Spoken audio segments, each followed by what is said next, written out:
اکرام اللہ نے کی ہے، اس کو اتنی بڑی عزت اور احترام اللہ نے دی ہے، اتنی بڑی رتبہ اس کی درجات اللہ نے دی ہے۔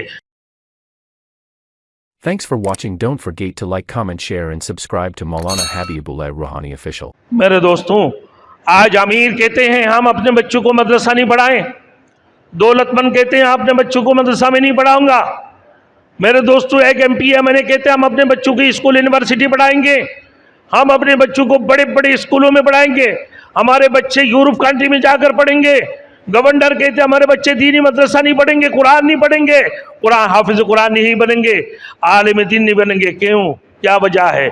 آپ جو امام کی عزت نہیں کرتے ہیں، آپ جو امام کی وظیفہ اتنا دیتے ہیں، جو اپنے گھر کی بیوی بچوں کو لے کر پریشان ہوا کرتے ہیں، ان کی جو خبر گیری نہیں کرتے ہیں، ان کی جو عزت و احترام نہیں کرتے ہیں، لیکن اللہ نے ان کی اتنی عزت اور احترام رکھی ہے، اتنی تکریم اللہ نے رکھی ہے کہ اگر تم نے تذلیل والی بات کی، تنقید والی بات کی، اہانت والی بات کی، تو اللہ نے فرمایا اس کے اوپر اللہ کی لعنت ہوگی۔ تو کتنی بڑی عزت والی بات اللہ نے دی ہے، اس کو کتنی بڑی رتبہ اللہ نے دی ہے۔ میرے دوستو، آپ اپنا مرضی کا چلاتے ہو، تو لہذا گورنر کو بھی اپنے بچوں کو عالم بنانا چاہیے، وزیر اعلیٰ کو اپنے بچوں کو عالم دین یا حافظ قرآن بنانا چاہیے، ایک ایم پی ایم این اے کو بھی اپنے بچوں کو حافظ قرآن یا عالم دین بنانا چاہیے، ہمارے صدر وزیر اعظم کے بچوں کو بھی عالم دین یا حافظ قرآن بنانا چاہیے، کیونکہ اس کی اتنی بڑی عزت ہو، اس کی اتنی بڑی اکرام اللہ نے کی ہے،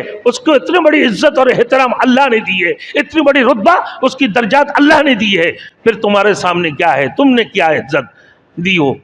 اگر تم صدر ہو تو اس امام کے پیچھے اقتدا کرتے ہو، غریب کیوں نہ ہو، وہ پھٹے چیرے کپڑے کیوں پہن کر تمہیں امام نماز پڑھا رہے ہو، لیکن تم نے اقتداء البہاد الامام جو کہہ دیا، تم اس فقیر اور مسکین اور غریب کے پیچھے تم نے اقتدا کرتے ہوئے تم نے اس سے آگے بڑھ نہیں سکتے ہو۔ تو دیکھو رتبہ کس کا بڑا ہے، امام کے بڑے ہوا نا میرے دوستوں۔